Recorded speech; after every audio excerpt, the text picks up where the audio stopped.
ইউটিউবে আর মিথ্যে গসিপ নয়, সত্য খবর পেতে সাবস্ক্রাইব করুন স্টার গল্প। 2019-এ টলিউড সুপারস্টার দেবের আরও একটি নতুন মুভির নাম জানা গেল। গতকাল শুক্রবার দেব রিভিল করলো তার নতুন ফিল্ম প্রজেক্টের নাম, সেটা হচ্ছে সাজবাতি।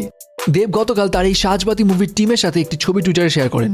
সেখানে দেখা যাচ্ছে দেবের সাথে পাওলি দাম, অর্পিতা চ্যাটার্জি দাঁড়িয়ে আছে। এছাড়া সেখানে লীনা গঙ্গোপাধ্যায় এবং শৈবাল বন্দ্যোপাধ্যায়ও দাঁড়িয়ে আছে, যারা এই মুভি ডিরেক্ট করবেন। এছাড়া এই মুভিতে আরও অ্যাক্ট করবেন টলিউড ইন্ডাস্ট্রির লেজেন্ডারি অ্যাক্টর সৌমিত্র চট্টোপাধ্যায়। এখন প্রশ্ন হচ্ছে, এই ছবিটা আসলে কিরকম হতে যাচ্ছে, গল্পটা আসলে কি? এটা নিয়ে ডেফিনেটলি ভক্তদের মাঝে অনেক কল্পনা রয়েছে।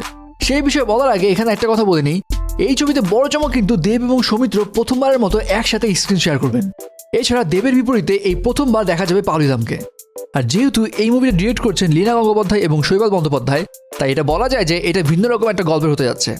এছাড়া সৌমিত্র চট্টোপাধ্যায় কিন্তু ইউজুয়ালি ভিন্ন ধারার গল্পতেই অভিনয় করে থাকেন, এবং এই মুভির গল্প সম্পর্কে প্রডিউসার বলেন এটা একটি ফ্যামিলি ড্রামা হতে যাচ্ছে। এছাড়া লীনা গঙ্গোপাধ্যায় জানিয়েছেন এটা এমন একটা গল্প যে গল্পটা মানুষকে নাড়া দেবে, এবং তিনি আশাবাদী যে এই গল্পে যেরকম ম্যাটেরিয়ালস আছে সেটার কারণে এই মুভিটা বক্স অফিসে হিট হবে।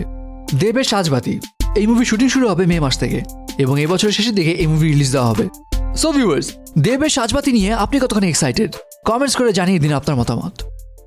সাবস্ক্রাইব স্টার গল্প আর বেল আইকনে ক্লিক করতে ভুলবেন না।